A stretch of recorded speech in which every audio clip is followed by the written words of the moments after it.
நிலநடுக்கத்தால் நிலை குலைந்துள்ள மியான்மருக்கு கூடுதலாக 442 மெட்ரிக் டன் உணவுப் பொருட்கள் அனுப்பி வைத்தது இந்தியா. 405 மெட்ரிக் டன் அரிசி, 30 மெட்ரிக் டன் சமையல் எண்ணெய் உள்ளிட்ட பொருட்கள் அனுப்பி வைக்கப்பட்டுள்ளதாக மத்திய அரசு தகவல். திருப்பூரில் பெய்த கனமழையில் தனியார் நூல்கண்டு நிறுவனத்தில் தண்ணீர் புகுந்தது. விலை மதிப்புள்ள இயந்திரங்கள், நூல்கள் சேதம்.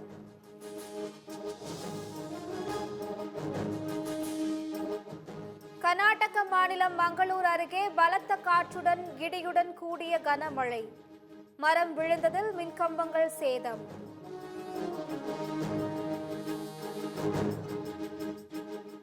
நெல்லை அருகே பெய்த திடீர் மழையால் அறுவடைக்கு தயாராக இருந்த 400 ஏக்கர் நெற்பயிர்கள் சேதம். வயலில் தேங்கிய தண்ணீரை வெளியேற்ற போராடும் விவசாயிகள்.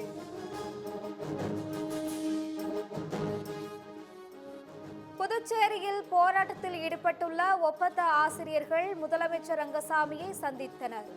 போராட்டத்தை கைவிட்டு பணிக்கு திரும்ப வேண்டும் என முதலமைச்சர் அழைப்பு.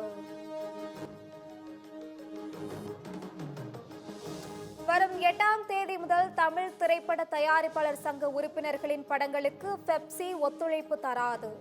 அரசு தலையிட்டு தீர்வு காண வேண்டும் என RK செல்வமணி கோரிக்கை.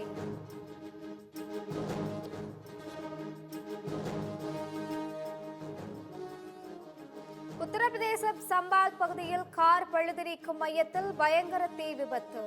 விலை மதிப்புள்ள வாகனங்கள் எரிந்து சேதம்.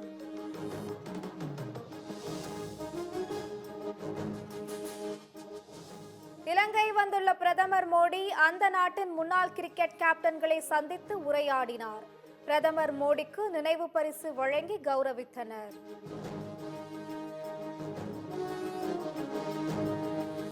நீலகிரியில் அரசு மருத்துவக் கல்லூரி மருத்துவமனையை நாளை திறந்து வைக்கிறார் முதலமைச்சர் ஸ்டாலின். பழங்குடியினர் மற்றும் வடுகர் இன மக்கள் பாரம்பரிய நடனத்துடன் முதலமைச்சருக்கு உற்சாக வரவேற்பு.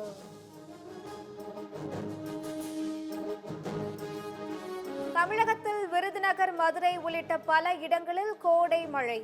கோவையில் பெய்த திடீர் மழையால் அரசு மருத்துவக் கல்லூரி மருத்துவமனைக்குள் தண்ணீர் புகுந்தது.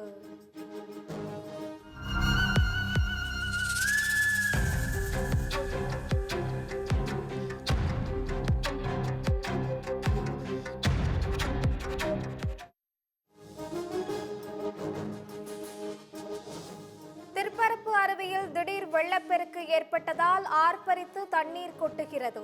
சுற்றுலா பயணிகள் 2 நாட்கள் அருவியில் குளிக்க தடை.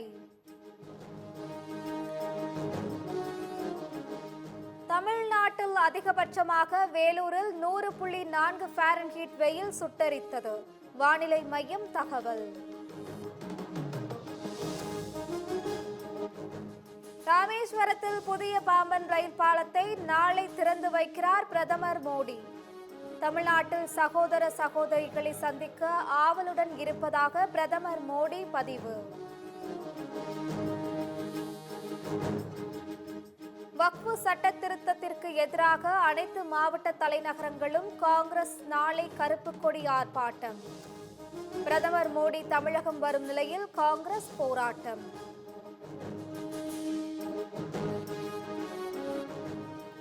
ஏப்ரல் 30ஆம் தேதிக்குள் சொத்து வரியை செலுத்தினால் ஊக்கத்தொகை.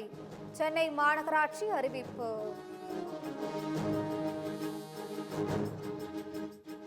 புதுவை சைக்கிள் நிறுவனம் 2 மணி நேரம் நடைபெற்ற சோதனையில் 2,45,00,000 ரூபாய் பறிமுதல். முக்கிய ஆவணங்கள் சிக்கியதாக அமலாக்கத்துறை தகவல்.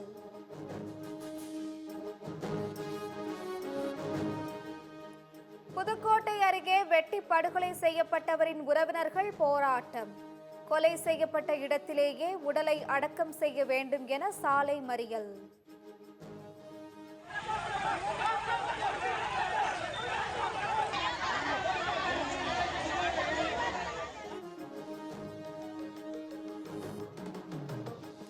நடிகர் விஜய் சினிமாவில் வேண்டுமானால் முதல்வர் ஆகலாம், நிஜத்தில் முடியாது. சினிமா வேறு, அரசியல் வேறு என்பது விஜய்க்கு புரியவில்லை என பவர் ஸ்டார் சீனிவாசன் விமர்சனம். தோனியின் கிரிக்கெட் ஆட்டத்தை காண அவரது பெற்றோர் ஆர்வம். சேப்பாக்கம் மைதானத்தில் முதல் முறையாக தோனியின் ஆட்டத்தை கண்டு மகிழ்ச்சி.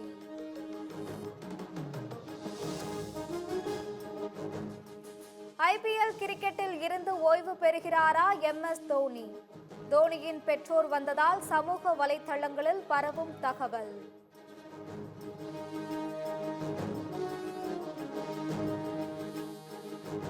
டெல்லிக்கு எதிரான ஐபிஎல் போட்டியில் சென்னை அணி 25 ரன்கள் வித்தியாசத்தில் தோல்வி. சென்னை சூப்பர் கிங்ஸின் தொடர் தோல்வியால் ரசிகர்கள் விரக்தி.